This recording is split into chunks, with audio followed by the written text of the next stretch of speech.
Like सत्तकरीम मुअज़्ज़ज़ बावकार Sadat किराम उलमा ज़वील एहतराम, बिलखुसूस फ़ाज़िल गिरामी हज़रत अल्लामा मौलाना सैयद मोहम्मद अय्यूब मियां बापू क़ादरी जिलानी इमाम ख़तीब क़ादरी मस्जिद व दीगर मुअज़्ज़ज़ बिरादरान इस्लाम, अस्सलामु अलैकुम व रहमतुल्लाहि व बरकातुहू।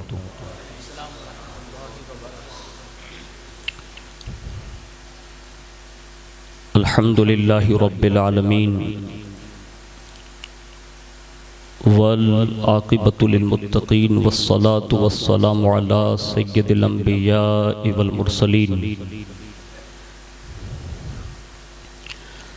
व अला आलिहि व अस्हाबिहि व अज़वाजिहि व ज़ुर्रिय्यातिहि व अहल बैतिहि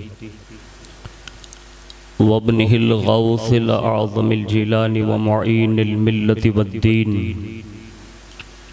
व शेखिल इस्लामी वल मुस्लिमीन अअलल हज़रतिल इमाम अहमद रज़ा व अला इबादिल्लाहि स्सालिहीन अजमईन, अम्मा बाद। फ़अऊज़ु बिल्लाहि मिनश शैतानिर रजीम, बिस्मिल्लाहिर रहमानिर रहीम। अला इन्ना औलिया अल्लाहि ला खौफुन अलैहिम वला हुम यहज़नून अल्लज़ीना आमनू व कानू यत्तक़ून। सदक़ल्लाहु मौलानाल अज़ीम व बल्लगना रसूलुहुन नबियुल अमीनुल मुख्तारुल करीम व नहनु अला ज़ालिका लमिनश शाहिदीन व शाकिरीन वल्हम्दुलिल्लाहि रब्बिल आलमीन। आइए सबसे पहले मज़हब अहले सुन्नत वल जमाअत यानी कि मसलक आला हज़रत के कदीम दस्तूर के मुताबिक हम सब के आका व मौला हुज़ूर सरापा नूर सैयदना मुहम्मदुर रसूलुल्लाह सल्लल्लाहु ताला अलैहि वालिहि वसल्लम की बारगाह पुर नूर में जी लगाकर दुरूद पाक की नज़रें पेश कर लें। अल्लाहुम्मा सल्लि अला सैयदना व मौलाना मुहम्मदिन माअदनिल जुदी वल करम व अला आलिहि व अस्हाबिहि व बारिक वसल्लिम। सलातुम व सलामुन अलैका या रसूल अल्लाह सल्लल्लाहु ताला अलैहि वालिहि वसल्लम। नबी और आले नबी पर एक बार और मोहब्बत के साथ दुरूद व सलाम की सौगात पेश कर लें। अल्लाहुम्मा सल्लि अला सैयदना व मौलाना मुहम्मदिन माअदनिल जुदी वल करम व अला आलिहि व अस्हाबिहि व बारिक वसल्लिम। सलातुम व सलामुन अलैका या रसूल अल्लाह सल्लल्लाहु ताला अलैहि वालिहि वसल्लम।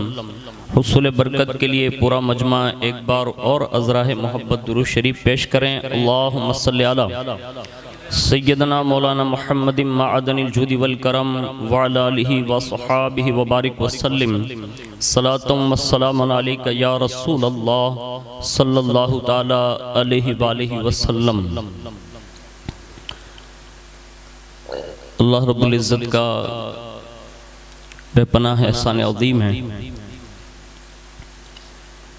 कि उस रब्बे क़दीर ने अपने प्यारे महबूब सल्लल्लाहु ताला अलैहि वालिहि वसल्लम के सदक़ो तुफ़ैल हमें और आपको फिर से एक बार माह रबीउल गौस की ये पहली शब से हमें और आपको सरफराज फरमाया और इसी माह मुबारक को पूरी दुनिया सुन्नियत जो है गौसे आज़म रदी अल्लाह ताला अन्हु का महीना भी कहती हैं। और ये इस फ़कीर की एक बहुत बड़ी खुशनसीबी है कि सदियों के बाद यानी सालों के बाद इस अबकरी शख्सियत की बारगाह में मुझे खिराज पेश करने का मौका मैसर आया।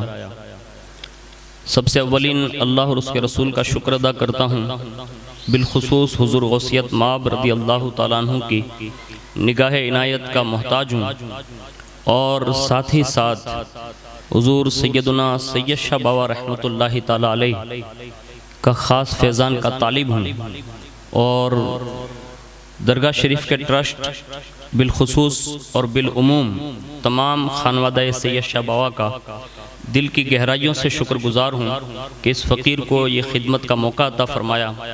अल्लाह ताला हम सब की हाज़िरी को कबूल फ़रमाए।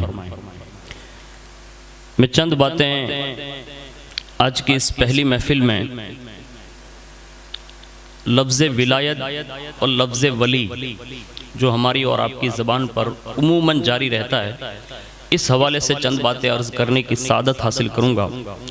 उससे पहले हुज़ूर गौसे पाक रज़ी अल्लाह ताला अन्हु की बारगाह में हज़रत अल्लामा जमील क़ादरी रहमतुल्लाहि ताला अलैह ने जो अपना खिराज पेश किया, उसके चंद अशार आपके ज़ौक़ के खातिर अर्ज़ करने की सादत हासिल करता हूँ। बगौर सुने, इसलिए कि ये वो अज़ीमुश्शान महफ़िल है कि जिस महफ़िल का चर्चा और जिनके ज़िक्र का चर्चा ज़मीन वालों से करोड़ों दर्जा ज़्यादा आसमान वाले करते हैं, और ये ढकी छुपी बात नहीं है। और अगर मैं अपनी अक़ीदत का एहसास यूँ भी करा सकता हूँ कि गौसे पाक रज़ी अल्लाह ताला अन्हु का ज़िक्र जितने इंसान नहीं करते होंगे, उससे करोड़ों दर्जा ज़्यादा आसमान और ज़मीन के फरिश्ते करते होंगे। और ये अल्लाह ने आपको वो शान अता फ़रमाई है, हमारी और आपकी बसात नहीं कि हकीकी मानों में कोई मर्तबा गौसे आज़म समझा सकें।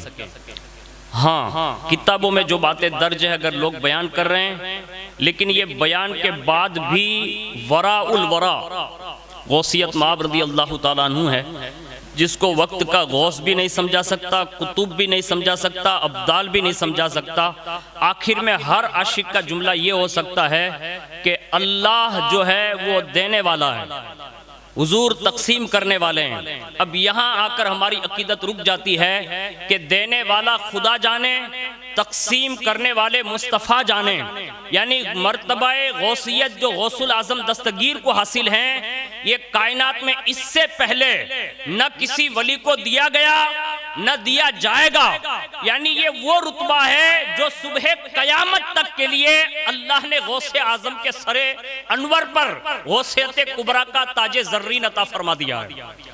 और इसको बहुत सारे बुजुर्गों ने अपने अपने अकीदत के अंदाज में पेश किया है। मैं चंद बातें गौसियत माब की बारगाह में अशार की सूरत में अर्ज करूंगा, और वक्तन व वक्तन जैसा जैसा मौका मैसर रहा मैं अक्सर ये कोशिश करूंगा कि पूरी हमारी महफिल में हुजूर गौसे पाक की सीरत के अबवाब बयान किए जाएं, उनके आबा व अजदाद, उनकी औलाद, और उन्होंने जो दुनिया में रहकर लोगों को एक पैगाम दिया वो उम्मत तक पहुंचाया जाए, ताकि कायनात को ये पता चल जाए कि ये औलिया अल्लाह हैं, ये कोई आम बंदे नहीं होते बल्कि ये गौसियत माब के नुमाइंदे होते हैं, और ये गौसे पाक से डायरेक्ट कनेक्टेड होते हैं। शायर कहते हैं कि खुदा के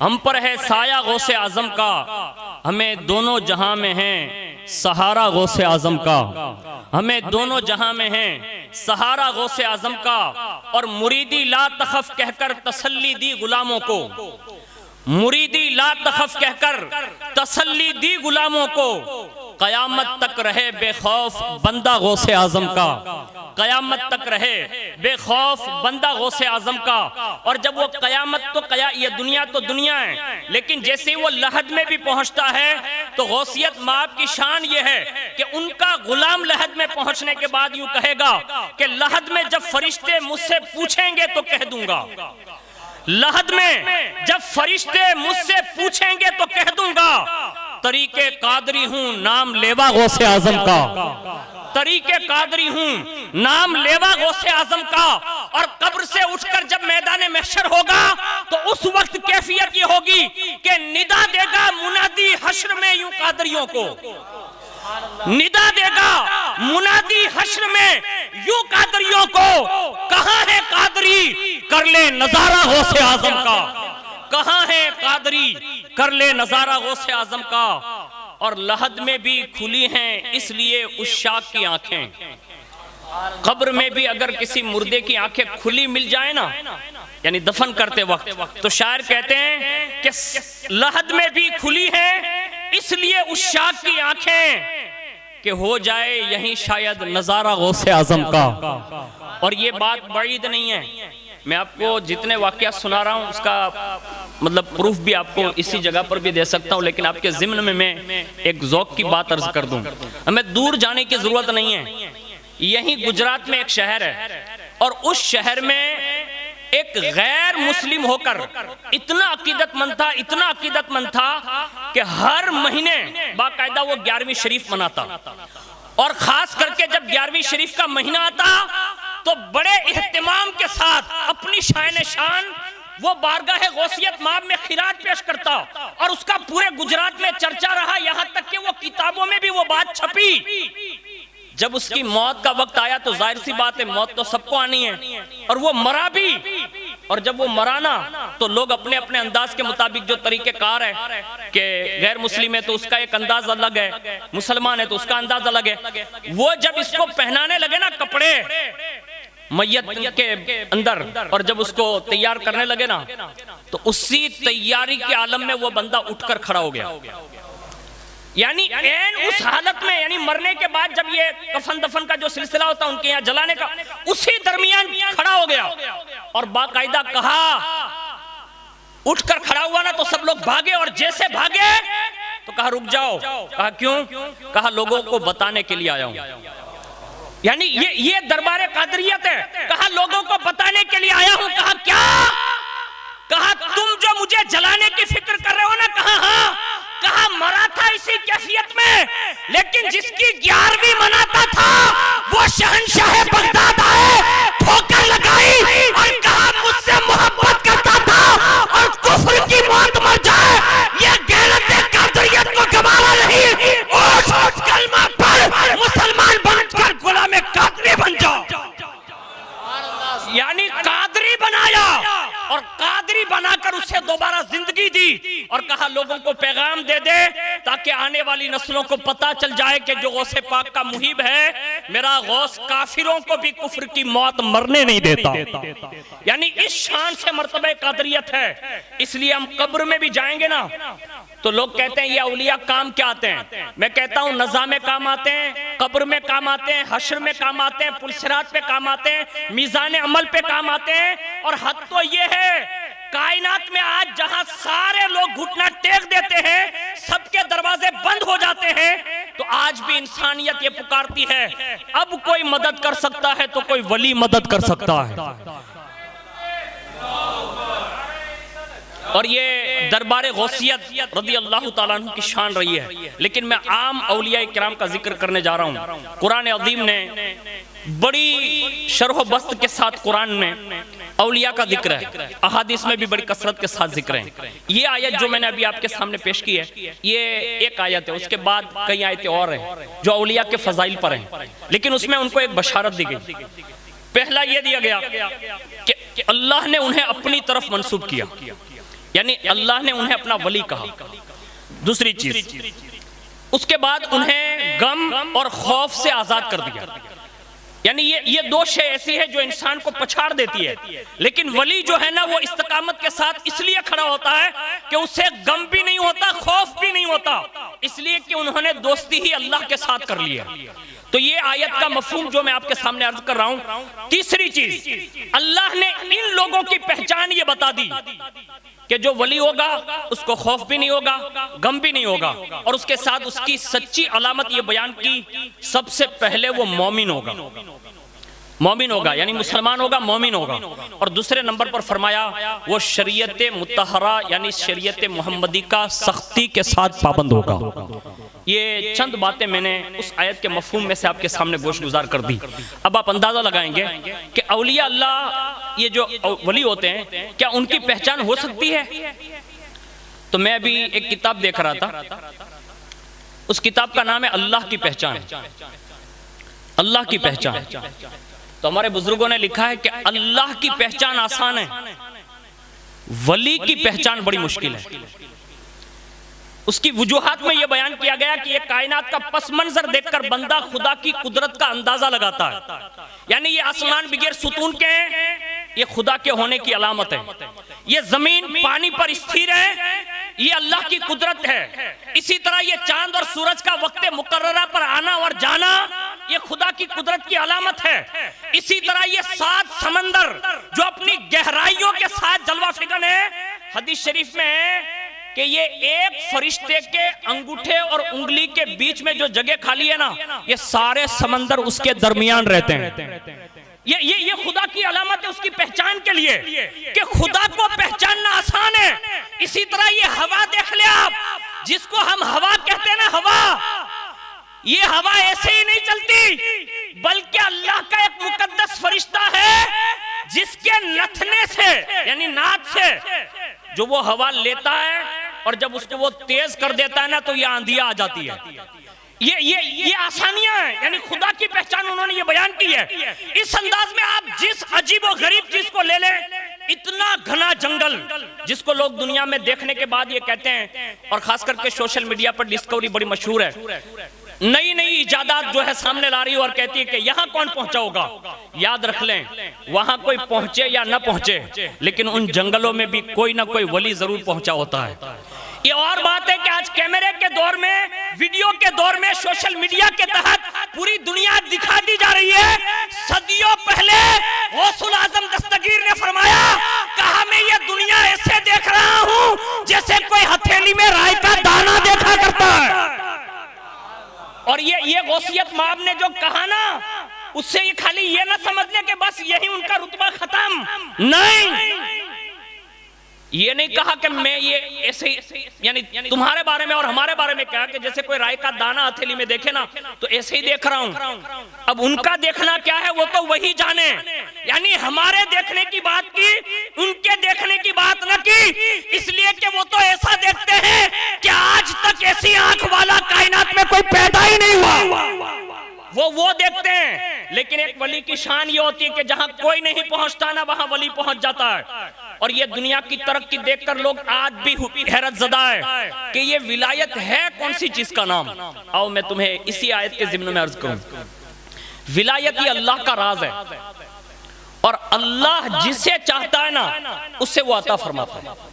ये अल्लाह का राज है, अल्लाह जिसे चाहता है कि ये राज संभाल सकेगा, अल्लाह उसी को देता है। ये तकवा, परहेजगारी, ये सारी चीजें असबाब जरूर हैं। जैसे कि विलायत की 3 किस्में, एक है विलायत कस्बी, यानी मेहनत, जिद्दोजहद, शरीयत मुतहरा पर बंदा अमल करता रहा यहाँ तक कि अल्लाह को अगर पसंद आ गया तो उसके इबादत और ज़ौक़ की बुनियाद पर वो राज का तोहफा उससे भी अता फरमा देता है। यानी मेहनत और मशक्कत के बाद अगर अल्लाह पसंद करे तो देता है, एक ये हुई। और दूसरी विलायत ये है कि अगर अल्लाह रब्बुल इज्जत किसी को चाहें और उसे विलायत फित्री देना चाहे, और विलायत फित्री वो चीज होती है जो अल्लाह ने रोजे अजल से, आलम अरवाह से, माँ के पेट में, यहाँ तक के दुनिया में तशरीफ लाने के बाद तक, ये सारी मंजिलें उनकी विलायत से मंसूब होती है, जिसे हम मादरजाद वली कहते हैं, यानी पैदाइशी वली, जिसमें सैकड़ों बुजुर्ग हैं। और उन सैकड़ों बुजुर्ग के मादरजाद वली होने में कभी भी ये न कहना कि गौसे पाक भी पैदाइशी वली थे और फला भी वली था तो ये दोनों बराबर हुए, हरगिज नहीं। ये याद रखें, गौसे पाक खुद फरमाते अपने बेटों से, कहा बेटा कभी ये न कहना कि फला ऐसा है तो अब्दुल कादिर भी ऐसा है, ये मत कहना, इसलिए कि अब्दुल कादिर के बराबर कोई हो ही नहीं सकता। यानी गौसे पाक ने ये कहा, और ये कहा कभी ये भी ना कहना कि गौसे पाक ऐसे है तो फला भी ऐसा है, यानी किसी को मुझ पर, मुझे किसी पर कयास न करना, मेरे राज को सिर्फ अल्लाह जानता है और मेरे नाना मुस्तफा जानते हैं। यानी ये गौसियत माँ की शान है जो उनकी विलायत है। लेकिन एक फितरी विलायत जिसको कहते हैं ना, अल्लाह जिससे चाहे माँ के पेट से अता फरमा दे, आलम अरवाह में भी अता फरमा दे, एक ये वली होते हैं। तीसरी विलायत अल्लाह रब्बुल इज्जत ने, वो विलायत अताई होती है। एक तो होती कस्बी, एक तो होती फितरी, और एक होती अताई। अब अताई क्या है?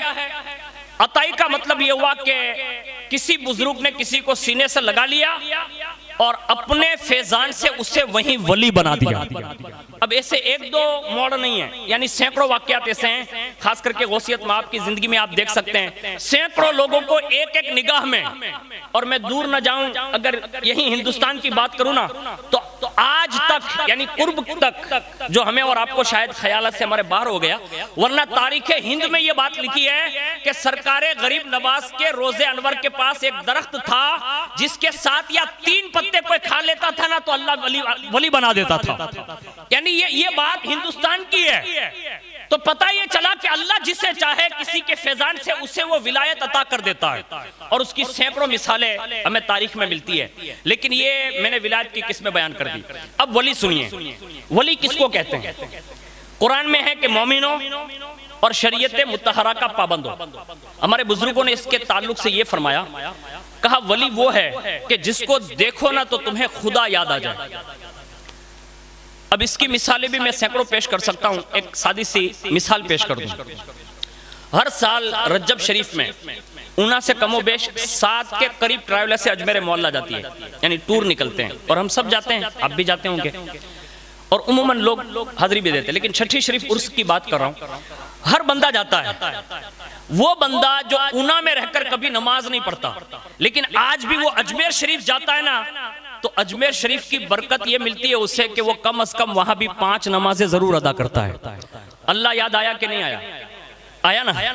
आप किसी को भी देख लें, वो किसी भी मनसब पर हो, यानी पीर साहब हो, मुरीद हो, मुतवल्ली हो, प्रमुख हो, मौलाना हो, या आम बंदा भी हो ना, अजमेर शरीफ गया, सबसे पहले नहाया धोया सीधा गया, और नमाज का टाइम होता है तो जमात में, और खास करके जुमा होता है तो मैंने अपनी नजरों से देखा है कि लोग 2-2 घंटे पहले आकर सफों में बैठ जाते हैं।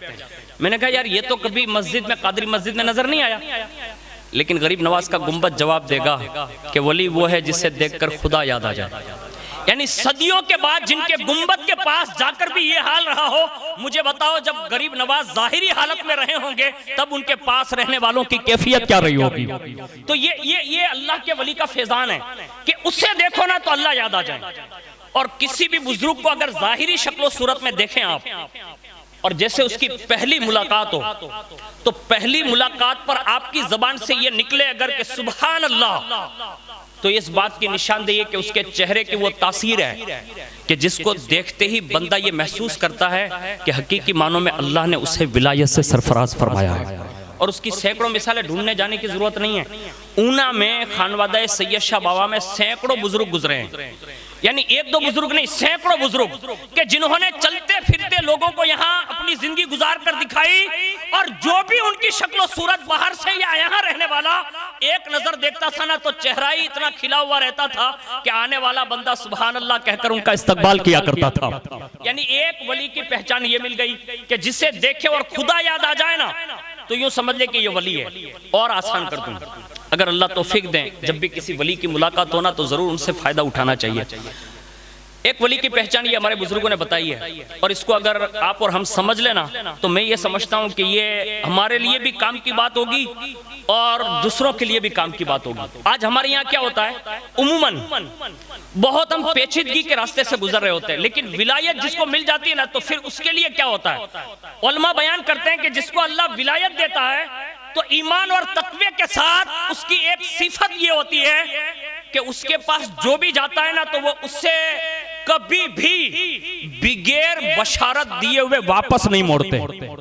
यानी कोई भी आ जाता है ना, तो बिगैर बशारत दिए वापस नहीं मोड़ते। अब उसकी भी मिसाल मैं आपको अर्ज कर दूं। सरकार गरीब नवाज की बारगाह में जोगी जयपाल जो आया था ना, ये आया था मुकाबला करने के लिए, था काफिर, लेकिन जैसे ही आपके साथ मुकाबला करने के लिए आया और वापस जब उसको पलटाया गया ना, तो कलमा पढ़ने से पहले गरीब नवाज की एक निगाह इनायत ने उससे 4थे आसमान तक पहुंचा दिया था। ये मुअर्रिख ने लिखी है बात, अभी कलमा नहीं पढ़ा, यानी यहां तक पहुंचाया और वहां से वापस किया। और जब वापस आया ना, तो आंख खुल गई और उसने कहा 4थे आसमान तक पहुंच गया था, कहा ये तेरा कमाल नहीं, मोइनुद्दीन हसन का कमाल है। यानी ये शेर होती है, ये रूहानी ताकतें हैं। और उसके बाद कहा वापस क्यों मोड़ गया, कहा वहां से किसी ने कहा अब यहां से मोइनुद्दीन हसन के सिवा आगे नहीं बढ़ सकता। यानी ये खुदा की कुदरत के कमालात है जिसको अल्लाह देता है। यानी बशारत दी, अब बशारत दी तो कितनी बड़ी दी, दुनिया उसका तसव्वुर नहीं कर सकती। आज हम और आप भी हर वली का जश्न मनाते हैं, लेकिन जश्न गौसुल वरा में आने वालों, जब गौसे पाक का भेजा हुआ मोइनुद्दीन हसन जो सुल्तानुल हिंद बनकर आज भी सुल्तानी कर रहे हैं, उनकी बशारत सुनो और उनकी मजलिस में आए हो, अपने सीने कुशादा करके अपने दामन बारगाह गौसियत माप में बिछा देना। अरे सिर्फ तुम्हारा काम बिछाना होगा और तुम्हारे दामनों को भरना शेख अब्दुल कादिर जिलानी का काम होगा। और ये हकीकत है कि वहां जब उसने दामन बिछाया और माफी मांगी ना, कहा कलमा पर कलमा पढ़ाया और फिर बशारत दी। पहली सिफत मैंने जो बयान की है, तकवा और मोमिन होने के बाद वो कभी भी किसी को नाराज नहीं, बशारत देते हैं। और ये वली की बहुत बड़ी सिफत है। फरमाया बशारत देता हूं, मांग। अब उसने मांगा तो कितनी बड़ी चीज मांगी। उसने कहा हुजूर देना ही है तो एक काम करे। कहा क्या? कहा कि कयामत तक की जिंदगी दे दें।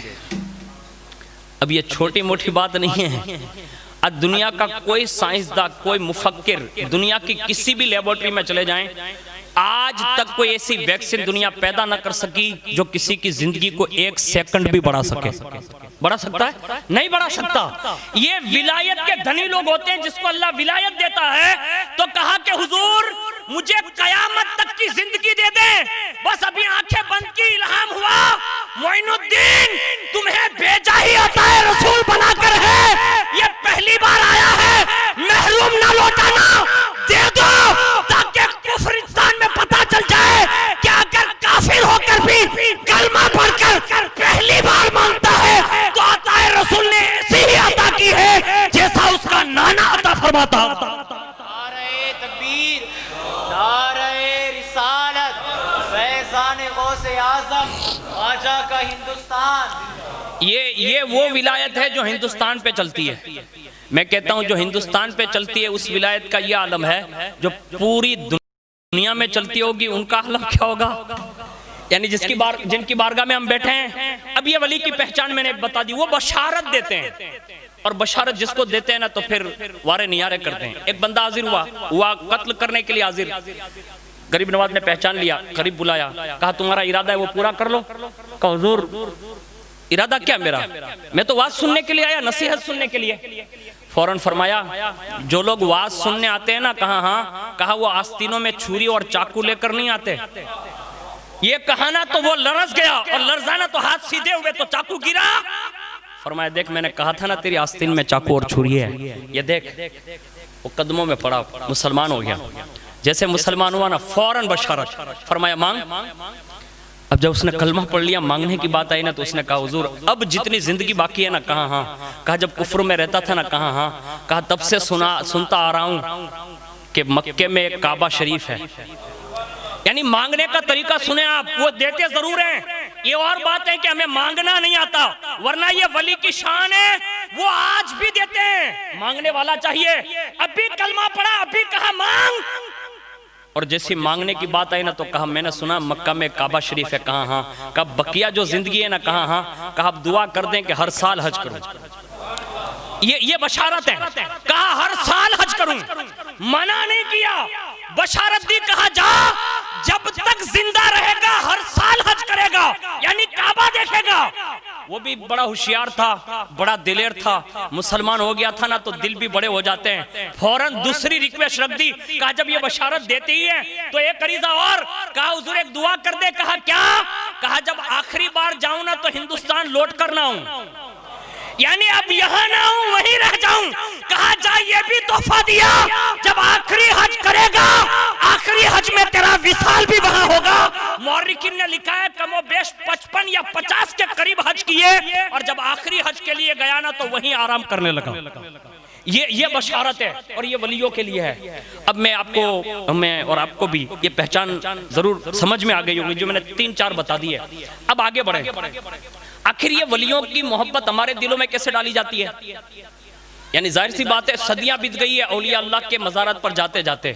यानी कुछ जंगलों में ऐसे मज़ारात हैं कि जहां जाने के बाद आदमी ताज्जुब करता है कि यहां भी वली हो सकते हैं। यानी ऐसे जंगलात भरे हैं। बस्तियों में जो वो तो अलग, लेकिन अगर कोई यहां आ गया, यानी दूर का कोई रहने वाला आ गया, अब वो रहता दूर है, उना की तारीख उसे मालूम नहीं, लेकिन वो ढूंढते ढूंढते ढूंढते ढूंढते सैयद शाह बाबा की बारगाह में हाजिरी देता और लोगों से पूछता है कि ये मज़ार कहाँ है। वो यहाँ हाजिर होता है। आखिर वो वहां रहता है, ये यहाँ रहते हैं, पहचान कैसे होती है? हदीस शरीफ में हुजूर ने उसकी वजाहत कर दी। अब आप देख लें इसको। रसूलुल्लाह फरमाते हैं कि जब अल्लाह किसी भी बंदे को अपना वली बना लेता है, उसके फौरी बाद हजरत जिब्रील अलैहिस्सलाम को हुक्म होता है। कहा जिब्रील, कहा क्या? कहा मैंने फला को अपनी विलायत दी है। कहा मैं तो उससे मोहब्बत करता हूं, तू भी उससे मोहब्बत करेगा। पहला जुमला रब्बे कदीर ये इरशाद फरमाता है, मैं मोहब्बत करता हूँ, जिब्रील तू भी मोहब्बत करना। जिब्रील अलैहिस्सलाम कहते हैं मौला मैं मोहब्बत करने लगा। कहा जिब्रील अब एक काम कर, सारे फरिश्तों में ऐलान कर दे आसमान में कि अल्लाह ने फलां को वली बनाया, फलां से मोहब्बत करता है, अब सब फरिश्ते उससे मोहब्बत करें। जिब्रील अलैहिस्सलाम का ऐलान होता है और पूरे आसमान में ये बात फैल जाती है। हर फरिश्ता लब्बैक व सादिक कहकर उस वली अल्लाह से मोहब्बत करते हैं। अल्लाह का दूसरा पैगाम आता है, जिब्रील सब मेरे फरिश्ते मोहब्बत के लिए तैयार है। कहा हाँ। कहा उन फरिश्तों में से चंद फरिश्तों को जमीन पर भेज दे ताकि वो जमीन के फरिश्तों से भी कह दे कि उससे मोहब्बत करने लगे। यानी कायनात में जो अल्लाह के लश्कर फरिश्ते हैं उन्हें ये बात पहुंचा दी जाती है, और जब ये जमीन वाले आसमान वाले नूरी लोग उससे मोहब्बत करने लगते हैं, रब फरमाता है जिब्रील अब तीसरा ऐलान कर दे। कहा क्या? कहा जमीन के फरिश्तों से ये कह दें कि वो कायनात के हर जर्रे जर्रे तक मेरे इस वली की बात को पहुंचा दें, यानी उनकी पहचान करा दें। मैं आपको रुककर यहाँ एक मिसाल समझाता हूं। किसी का तारुफ कराने के लिए आदमी की पहचान होती है ना, एक वली की पहचान कोई बंदा नहीं कराता, अल्लाह का डायरेक्ट फरिश्ता कराता है। यानी हर चीज को उसकी पहचान करा दी जाती है। समंदर, हवाएं, आसमान, जमीन, जर्रे जर्रे को उसकी पहचान होती है। यहां तक के कायनात में छोटे से छोटा जर्रा जिसे हम नुक्ता कहते हैं, उस नुक्ते को भी ये इल्म होता है कि ये अल्लाह का वली है। यानी ये अल्लाह की तरफ से ये बात डाली जाती है, और जब वो वली बन जाता है और सारी कायनात में उसकी बात फैला दी जाती है, अब उसको आवाज नहीं लगानी पड़ती है कि फला यहाँ इधर आ जा, नहीं, वो सिर्फ इरादा करते हैं ना, कोई कितना भी दूर क्यों ना हो वो उनकी बारगाह में हाजिरी दे देता है।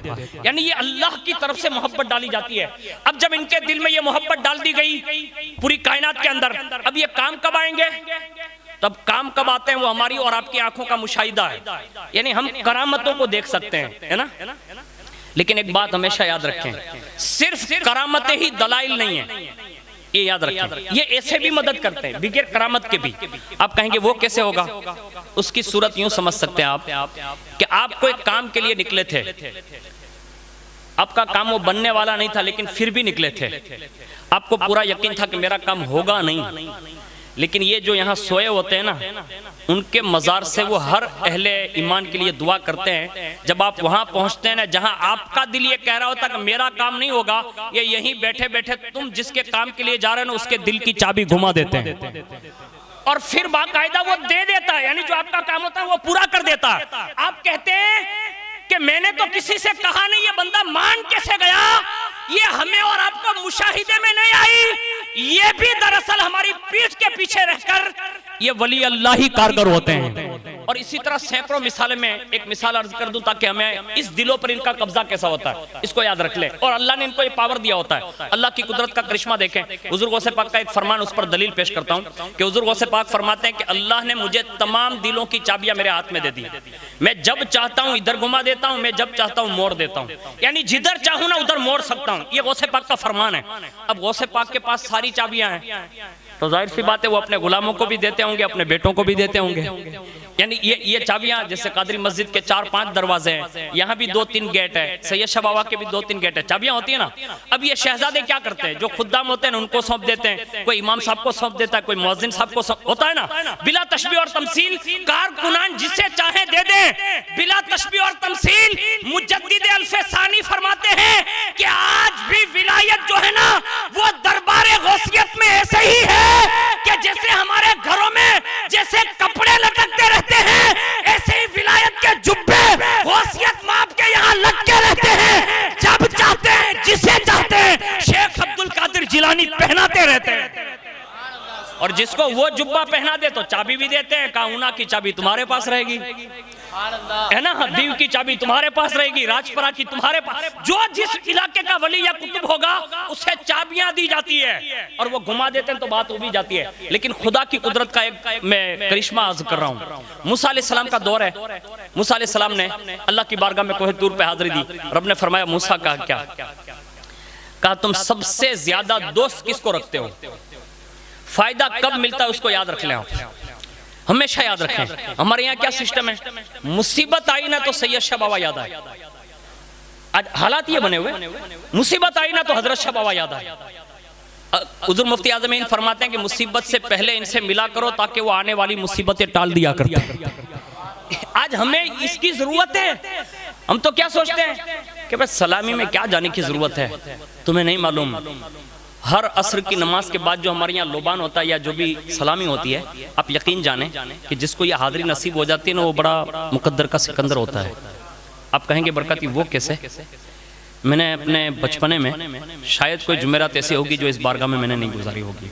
हाँ सही बता रहा हूँ, बहुत बड़ा फ़ायदा मैंने पाया। लेकिन आपको एक बात अर्ज कर रहा हूँ कि असर की नमाज और मगरिब के दरमियान आज भी गारे सोर या गारे हीरा में डेली सर्विस गौसे पाक की मजलिस सजती है। डेली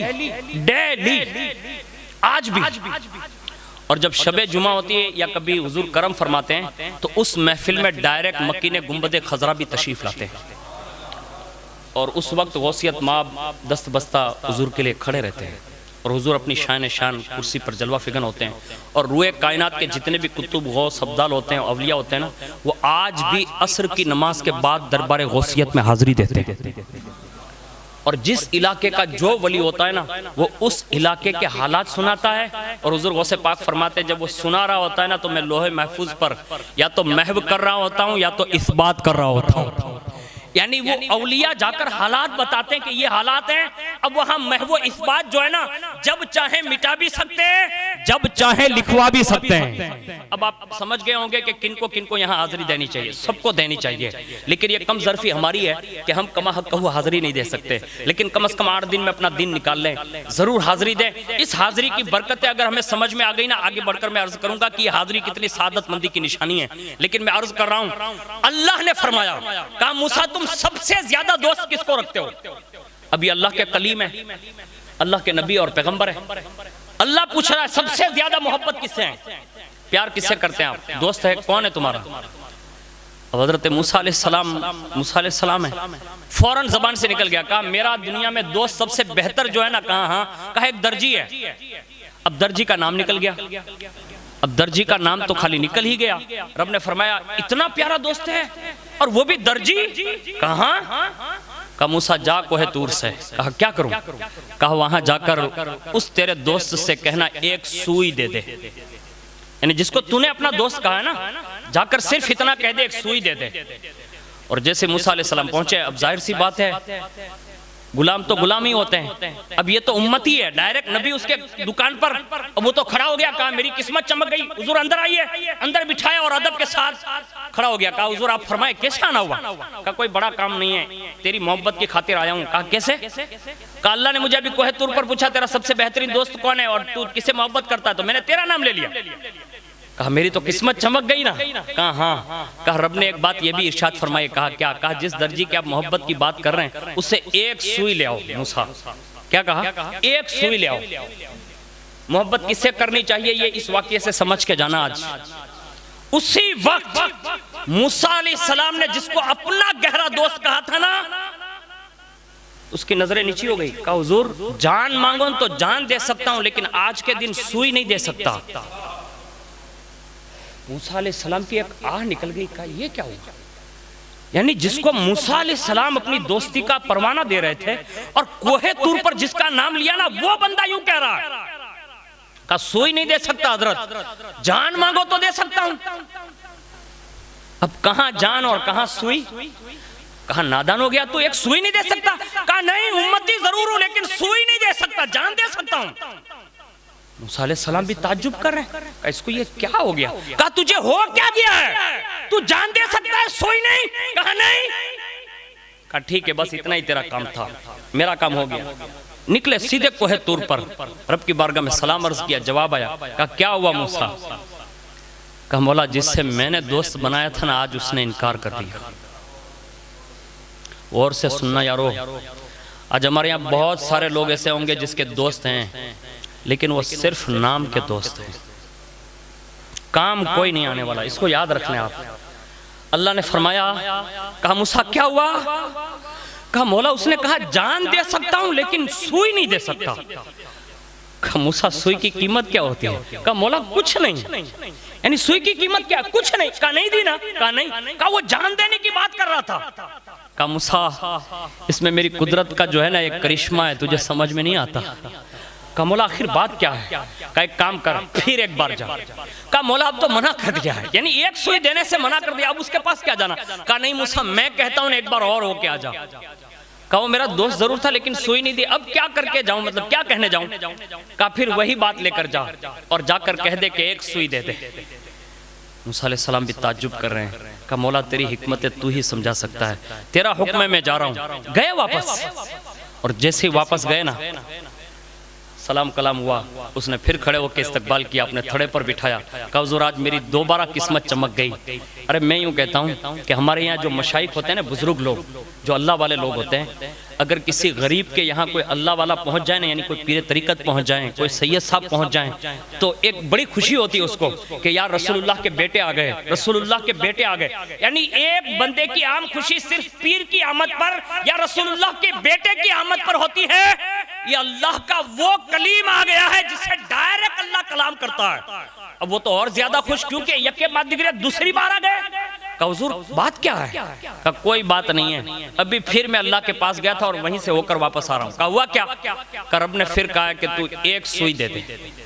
अब जब ये कहा ना कि एक सुई दे दे, ऊना वालों दिल के कानों से सुनो, उसने फौरन वो ठेलियां जो उस जमाने में होती थी, उसने फौरन तलाश करना शुरू किया। जुस्तजू के बाद जितनी दुकान में सुई थी ना, सबकी एक पोटली बांधी और कहा अल्लाह के नबी ये सारी सुइयां। अब दुकान में एक भी बाकी नहीं, पहले एक देता नहीं था, अब एक बाकी नहीं रहने देता, सब थड़े पर रख दी। कहा हुज़ूर ये सब ले जाएं। मूसा अलैहिस्सलाम मुस्कुराए, कहा नादान नहीं है तू? कहा क्यों? कहा अभी तक तो एक भी नहीं देता था, अब एक रहने नहीं देता अपने लिए? कहा बस अपने लिए कहा ना तो दे दी। कहा पहले भी तो मैंने कहा था, अब भी मैंने ही कहा। कहा वो तो नहीं जानता क्यों मैंने मना किया और क्यों आज दे रहा हूँ, वो आप वापस कोहे तूर पर जाएं। जब वापस गए ना, तो मूसा अलैहिस्सलाम ने वो थैली पेश की। कहा मौला उसने तो सारी थैलियां दे दी। रब ने फरमाया देखा मूसा, कहा मौला ये हिकमत का बाब तेरा कलीम नहीं समझ सकता, तू समझा सकता है। कहा मूसा जब मैंने तुझसे पूछा ना कि तेरा दोस्त कौन है, तो तूने उस दर्जी का नाम लिया ना? कहा हाँ। कहा तुझे बताना था कि तू जिससे मोहब्बत करता और जो तुझसे मोहब्बत करता है ना, उसकी मोहब्बत के लिए अगर मैं सिर्फ अपनी शान शान कुन फयकुन कह दूं ना, तो तू भी जाए ना तो वो एक सुई भी नहीं दे सकता। कुन फयकुन कह दूं तो वो सुई भी नहीं दे सकता, यानी तेरा गहरा दोस्त होकर वो सुई नहीं दे सकता। कहा फिर मौला दोबारा उसने दे दी कैसे? कहा जब तू दोबारा चलाना तो फिर मैंने अपनी शान शान कुन कहा ना, तो उसके दिल की चाबी मैंने घुमा दी और उसने सारी सुइयां पेश कर दी। अब मैं यहां रुककर ये नहीं कह सकता कि हम जिसको दोस्त बनाए घूम रहे हैं ना, क्या अल्लाह नहीं देख रहा है? ये और बात है कि हम अल्लाह से डायरेक्ट बातें नहीं कर सकते। अल्लाह की शान ये है कि हर बंदा उससे महवे गुफ्तगू नहीं होता, लेकिन ये अल्लाह के कलीम के इस फरमान पर हमें अपने दिलों को नहीं टंटोलना चाहिए कि हम किससे दोस्त बनाए घूम रहे हैं। हम सबको अपनी फिक्र करनी होगी। आज से ये तहैया करके उठो कि 11वीं शरीफ के इस 11 बयाना सुनने के बाद ऊना का हर शख्स ये तय कर ले कि दुनिया का ये चापलूस दोस्त नहीं होता।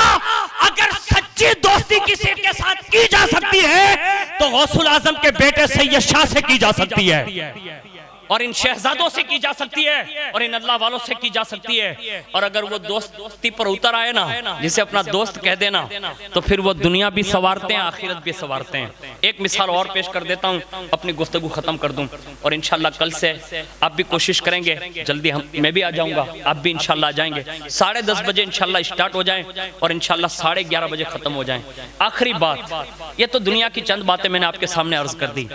अब ये सबसे ज्यादा जो काम आने वाले हैं ना, ये क़यामत का दिन है, यानी आलम नज़ा, कब्र और मैदान क़यामत। अब ये वहां कितने बड़े काम आएंगे इसको सुन लो। अल्लाह तबारक व तआला क़यामत के दिन अपनी शान इन औलिया अल्लाह को, यानी सारे वलियों को जन्नत में जाने का हुक्म दे देगा। हर बंदा अपनी शान जन्नत में जाएगा, सबका अपना अपना मर्तबा होगा।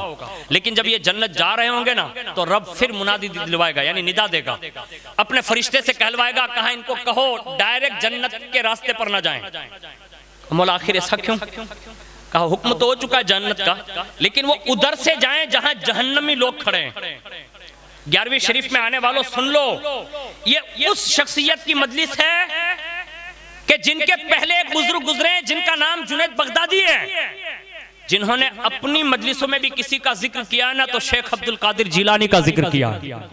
हम जिनका जिक्र कर रहे हैं ना, ये उनकी मजलिस है कि जुनैद बगदादी से भी पहले जितने भी बुजुर्ग हुए अपनी मजलिसों में कभी कभी वो जिक्र किया करते थे।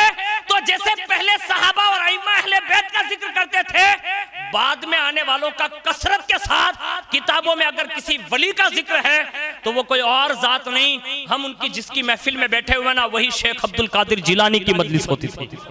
यानी उनकी मजलिसें भी 11वीं शरीफ के मौके पर या आम जलसों में भी गौसे पाक का जिक्र करते थे। लेकिन सुनो, हर वली की सफ लग जाएगी अपनी शान शान। अब मैं ये नहीं कह सकता उस सफ में हमारे सैयद शाह बाबा भी खड़े होंगे, और सैयद शाह बाबा के जितने दुल्हा आराम फरमाए ना शहजादे, ये सब भी सफ ब सफ खड़े होंगे। और दूसरी बात ये अर्ज करूं तो मेरी मोहब्बत की इंतहा होगी, और ये हकीकत है कि कायनात में जितने सैयद में वली पैदा हुए ना, इतना किसी कौम में अल्लाह ने वली पैदा नहीं फरमाया। ये कायनात की बहुत बड़ी तारीख है। अल्लाह ने तौफीक दी तो मैं अर्ज करूंगा कि सैयदों में कितनी कसरत के साथ वली हुए। और उसकी वजह क्या होती है? उसकी वजह ये होती है कि विलायत जो है ना वो उनके घर से ही बढ़ती है। अब जाहिर सी बात है, जिसके घर में ही खुद वो खान हो, जिसको अपनी जबान में यूं कह ले, मिसाल के तौर पर अगर कोई पत्थरों की खान रखता हो, अब वो दूसरी खान पर तो नहीं जाएगा ना भाई। वो तो मकान बनाने के लिए अपने अब्बा या बड़े अब्बा से कहेगा कि अब्बा 2-3 ट्रैक्टर भेज दो ना।